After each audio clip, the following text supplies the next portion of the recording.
សួស្តីបងប្អូនទាំងគ្នាអញ្ចឹងថ្ងៃហ្នឹងខ្ញុំចែករំលែក tip ខ្លះដែល tip ហ្នឹងគឺមានប្រយោជន៍សម្រាប់បងប្អូនយើងខ្វះខាតថវិកាក្នុងការទិញម៉ៃយកមកប្រើប្រាស់អញ្ចឹងណាហើយយើងអាចយកទូរស័ព្ទរបស់យើងហ្នឹងប្រើជំនួសម៉ៃបានអញ្ចឹងថាតើអាហ្នឹងគេធ្វើម៉េចតោះអ្នកទាំងអស់គ្នាចូលមកកាន់ Google Chrome មកហើយអ្នកទាំងអស់គ្នា search ពាក្យថា Who ម៉ៃបែបនេះឬក៏គេអានថា WO ម៉ៃហ្នឹងហើយ enter អ្នកទាំងអស់គ្នាយក website លើគេនេះមកនេះហើយបន្ទាប់មកអ្នកទាំងអស់គ្នាចូលកន្លែង download អូខេហើយយើង close វាពាណិជ្ជកម្ម scroll មកក្រោមអ្នកទាំងអស់គ្នាយកពាក្យថា Who My Installer for Windows យើងចុច download វាមកអូខេយើងចុចលើវា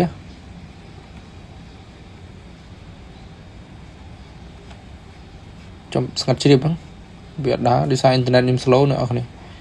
អូខេនេះដោយសារតែរបស់ខ្ញុំបាន download រួចហើយអញ្ចឹងវាខ្ញុំអត់ download ទេអញ្ចឹងខ្ញុំចូលមកកាន់ folder មក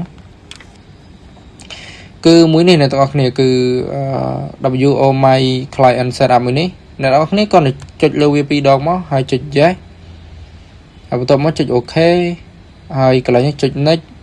ហើយកន្លែងនេះចុច next ទៀតមកកន្លែងនេះគឺចុច install ដោយសារតែខ្ញុំបាន install រួចហើយអញ្ចឹងខ្ញុំមិនចាំបាច់ install ទៅទេខ្ញុំគ្រាន់តែចុចខ្វែងអ្នកទាំងអស់គ្នាត្រូវតែ install វាណាអូខេខ្ញុំខ្វែងវាវិញដោយសារខ្ញុំមានរួចហើយនេះដោយសារខ្ញុំមានម៉ៃនេះរួចហើយនេះដោយសារខ្ញុំបានតម្លើងវារួចហើយអញ្ចឹងជំហានបន្ទាប់អ្នកទាំងអស់គ្នាត្រូវចូលមកកាន់អ្នកទាំងអស់គ្នាមកកន្លែងជាមួយនឹងទូរស័ព្ទរបស់យើងណាទូរស័ព្ទរបស់យើងអញ្ចឹងអូខេខ្ញុំសួស្តីអ្នកទាំងអស់គ្នាម្ដងទៀតអញ្ចឹងអ្នកទាំងអស់គ្នាចូលមកក្នុង app ទូរស័ព្ទរបស់យើងមកហើយអ្នកទាំងអស់គ្នាចូលមកកាន់ Play App Store ដូចខ្ញុំអញ្ចឹងមកហើយយើង search ពាក្យថា Who My បែបហ្នឹងហើយអូខេហើយអ្នកទាំងអស់គ្នាយកអាកន្លែង Who My នេះពាក្យថា Who My ហ្នឹង WO My ហ្នឹងអ្នកទាំងអស់គ្នា download មកដោយសារខ្ញុំបាន download រួចហើយអញ្ចឹងវាអត់មានអីខ្ញុំត្រូវ download ទេអញ្ចឹងខ្ញុំ open វាមកអូខេនៅពេលដែលយើង open គឺវាចេញមកបែបហ្នឹងគឺវាសាមញ្ញវាមានអីស្មុគស្មាញទេអញ្ចឹងអ្នកទាំងអស់គ្នាកន្លែងហ្នឹងអ្នកទាំងអស់គ្នាចុច start កន្លែងហ្នឹងចុច start មកអូខេនេះគឺ IP address របស់វាអញ្ចឹងអ្នកទាំងអស់គ្នាក៏លេខមកមើលក្នុងកុំព្យូទ័រយើងវិញក្នុងកុំព្យូទ័រយើងអ្នកទាំងអស់គ្នាចូលមកក្នុងនេះមកនេះម៉ៃដែលយើងបាន download ហ្នឹងអូខេយើងចូលមកហើយយើងយកពាក្យថា connection ហើយយកពាក្យថា connect